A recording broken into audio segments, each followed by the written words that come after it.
ఇస్తారు. మనం మన కోసం బతకూడదురా.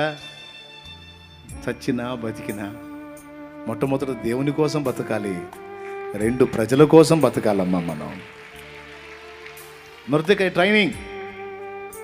ట్రైనింగ్. మనం దేవుని కోసం బతకాలి, రెండు ప్రజల కోసం బతకాలమ్మా. ఇస్తేదో ఎల్లురా, ఆయన చిత్తం అయితే ఆయన నిన్ను ఓకే చేస్తాడు. వేద్దాం ఒక రాయి, ఏముందంట. ఒకవేళ వర్కౌట్ అయిందనుకో రాణివవుతావుగా. రాణివైతే మనకు కొంచెం అవకాశం ఉంటుంది కదా. ఆ దుర్మార్గులు మన మీద అటాక్ చేయకుండా తప్పకుండా వెళ్తానంది, పోయింది, సాధించింది.